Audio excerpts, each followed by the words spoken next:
Bueno, se va a avanzar en la negociación con el Fondo Monetario Internacional y es un acuerdo de facilidades extendidas. Este acuerdo de facilidades extendidas suele tener, o creo que va a tener que tenerlo en este caso, no solo cuestiones relacionadas con la política fiscal o política monetaria, sino de temas estructurales, ¿sí? Incluso el ministro dijo cambios necesarios para alcanzar mayor productividad. ¿Qué podemos esperar con respecto a eso? ¿Una reforma laboral? ¿Una reforma provisional distinta? ¿Qué es un cambio estructural? No, mira, el cambio estructural es que la Argentina tiene que volver al sendero de la producción y del empleo, y el fondo tiene que entender eso. La Argentina, con su soberanía y a partir de la fortaleza del voto popular, logra cambiar ese rumbo de financiarización de la economía, de esa visión de especulación, de ese modelo de especulación que había estado en la Argentina en los últimos 4 años con Macri. Bueno, ese modelo es el que se tomó esa deuda gigante, ¿no? La crisis de balanza de pago 2018-2019 lo que trae son como salvavidas final de ese modelo que no funcionó y que empobreció a nuestro país, trae aparejado el crédito. Fíjate el nivel de crisis que tenía Macri, que el FMI lo asistió de forma histórica, con 44.000 millones de dólares, ¿no? Fíjate el grado de crisis que había dejado el macrismo, que dejó el macrismo, en la que estaba el macrismo, para que el FMI lo asista con ese crédito, que es el crédito más grande de toda su historia. Bueno, y ahora le toca nuevamente al peronismo, al Frente de Todos, a Alberto Fernández también, de casualidad, empezar a resolver esto nuevamente.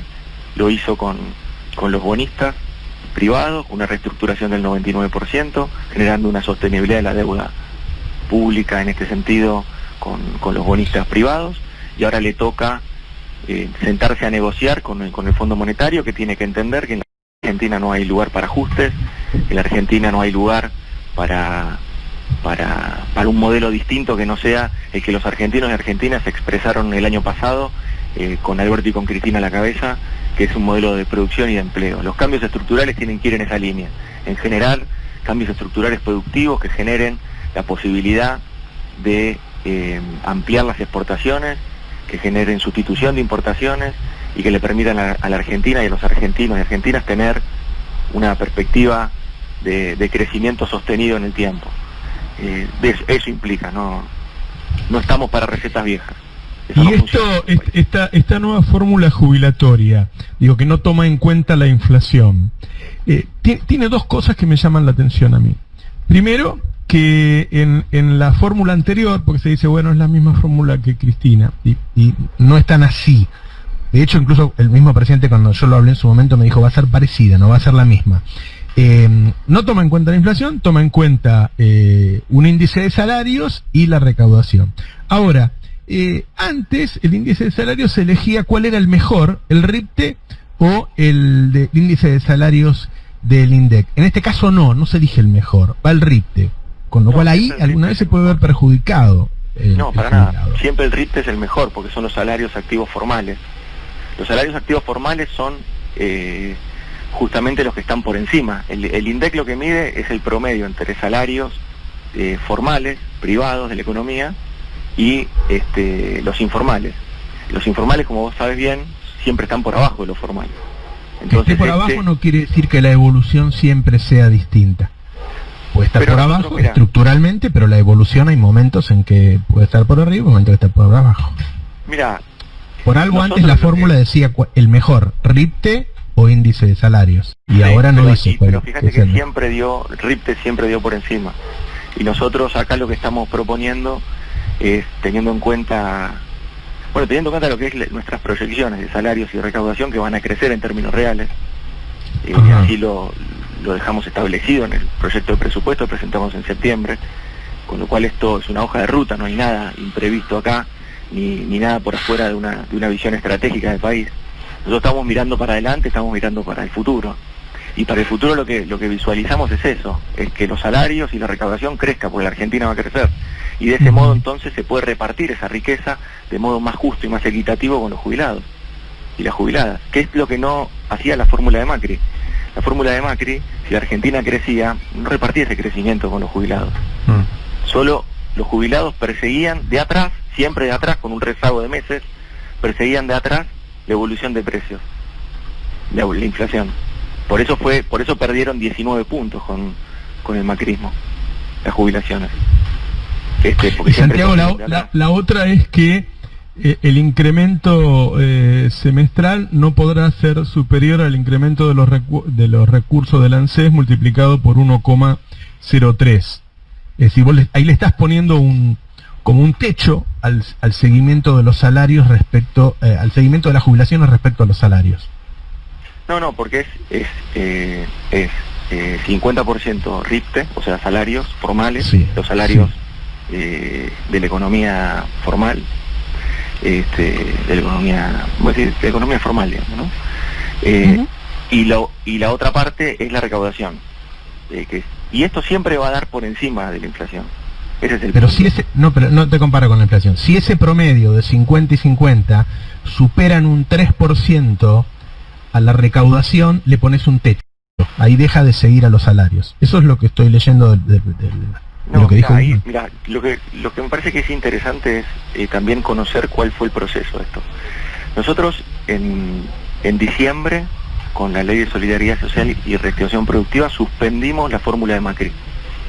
¿Por qué? Porque era una fórmula que hacía perder en términos reales a los jubilados su haber. Entonces la suspendimos y lo que hicimos fue empezar a dar aumentos por decreto, hasta que se constituya una comisión entre el Senado, la Cámara de Diputados y el Poder Ejecutivo. Esa comisión fue la que desde junio, creo, o julio, está trabajando, hizo 16 reuniones, pasaron por allí más de 24 expertos de todos los colores y de todos los partidos políticos, y se debatió sobre la nueva fórmula. Esto expresa ese debate, esto no es caprichoso ni mucho menos, y lo que expresa es que hay un reconocimiento de que la fórmula anterior, sin ideología, de que la fórmula anterior, entendiéndola como parte de la evolución de salarios y la evolución de la recaudación, es una fórmula mucho más justa que la fórmula que había propuesto el macrismo o que había llevado adelante el macrismo. En el medio de eso, para que quede claro cuál es el compromiso que tiene nuestro gobierno con los jubilados y jubiladas, fuimos dando aumentos. Esos aumentos que fuimos dando, por ejemplo, hoy, representa que las jubilaciones de la mínima, que llega casi al, como vos bien sabés, al 75% de los jubilados y pensionados en Argentina, creció por encima de la inflación 8 puntos. Es decir, es la primera vez en el último tiempo que las jubilaciones le ganan a la inflación.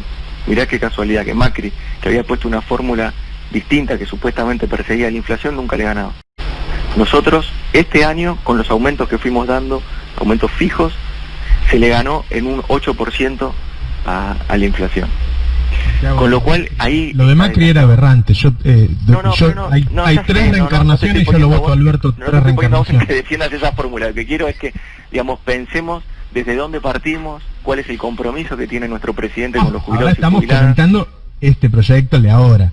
Hay una frase de Guzmán que dice: la fórmula de movilidad permitirá reducir el actual déficit previsional, dado que, si bien el salario real aumenta junto con el crecimiento económico, lo hace menos que los recursos tributarios. Es decir, es obvio que está tratando de reducir el déficit con esta fórmula. Bueno, lo dijo para nada, porque nosotros para nada, pues nosotros lo que pretendemos, de hecho lo pusimos en el presupuesto, es un sendero de crecimiento de los salarios en términos reales. Eso va a mejorar la capacidad contributiva y eso va a mejorar el perfil de jubilaciones y pensiones. Ese es el punto. Nosotros tenemos una perspectiva que está en el presupuesto, esto no hace falta, está en el presupuesto, lo votaron los diputados, se debatió en la Cámara de Diputados, ahora se está debatiendo en el Senado, con lo cual no hay ocultamiento de ningún dato, ahí hay un sendero de crecimiento. No, pero yo no te dije que ocultes nada, Santiago, Estamos que te quiero decir que por ahí, vos decís, che, me está inventando algo, está ahí, está presentado a partir de septiembre. Estamos haciendo un diálogo sincero sobre un tema que a todos nos interesa, yo sé que ustedes también. No, pero por eso, y que nosotros podemos dar testimonio, Roberto, con los aumentos que fuimos dando, con cómo por primera vez en el último tiempo las jubilaciones le ganan a la inflación, en 8 puntos le están ganando a la inflación, sobre las jubilaciones mínimas, Sí, sí. que son el 75%. Y también lo que tenés que poder poner en la misma balanza son los medicamentos gratuitos que estamos dando desde PAMI.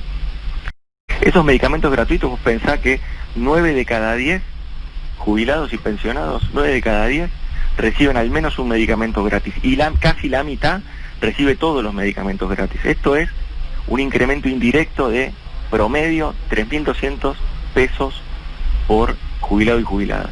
Así que fíjate cuál es, lo que te quiero decir es que nuestro testimonio, nuestro compromiso con los jubilados es claro, digamos, no, acá no es muy objetable, digamos, no es opinable. Nosotros en todo este año fuimos dando. Fíjate que apenas asumimos, lo que hicimos fue dar un bono en diciembre de 5.000 pesos para los jubilados. En enero otro bono de 5.000 pesos para los jubilados. En febrero los medicamentos gratuitos. Y ahí ya empezamos a dar los aumentos que estaban programados para marzo, los aumentos programados para septiembre. Y eso fue recomponiendo, por primera vez en muchos años, recompuso el haber jubilatorio que le ganó a la inflación en estos números que te estoy diciendo. No, ahí le decía a Santiago, la verdad que hay tantas buenas noticias que indudablemente es un gran momento del gobierno. Ahora, el hecho de que venga el FMI y el mismo día largas la reforma jubilatoria, sí, y un poquito de cosita de decir, sí, NASA decía eso hace un rato también. Además, a la voz, viste, nos enteramos por un coso a las 10 de la noche, como, bueno, dale. Por un comunicado en mail, viste, bueno, sí. ¿Qué es eso? Claro, entonces ahí yo me puse a leerlo en detalle y vi un par de cosas. Es un proyecto, por ahí se modifica en el Congreso, ¿no? Sí. Tal cual. Hay un par de cositas que me hicieron ruido y esa era la que le mencionaba a Santiago. Sí. Así en el gobierno, en ese sentido, hay una especie de mantra que dicen cuando se les cuestiona por estas distintas situaciones, no solo lo de las jubilaciones, la decisión de postergar el IFE 4 y no saber si se va a dar o no, y demás, que es que dicen, Alberto está convencido de que no se puede crecer sin bases sólidas, de que no hay crecimiento sostenible si no hay bases sólidas, y este es el momento de sentar las bases. Bueno, yo te digo una cosa, llegar a Navidad sin un IFE no sé si es el momento de sentar las bases. Es un tema ese, sí, claro. Claramente. Sí, porque es un mes donde donde hay mucho gasto. Y no se soluciona con una canasta navideña porque la canasta navideña es para ese día nada más. Pero no, o sea, suspender justo el IFE en diciembre no sería una buena idea. Bueno, es que es muy difícil para el gobierno. Mucha guita también, ¿no? Tiene la presión cambiaria, viste que enseguida los medios lo aplauden. Ah, qué bueno, viste, ahora que bajó el dólar. En cuanto hizo un poquito de esfuerzo fiscal, bajó. Sí. ¿No? Entonces tenés un incentivo, una presión muy fuerte de los mercados y ahora se suma una presión del fondo. Es complicado. Sí. Yo marco los detalles que leo un proyecto y digo, bueno, estas dos cosas me hacen un poco de ruido, pero veremos cómo sale. Nosotros confiamos en las buenas intenciones. Sí. Bueno, nos vamos.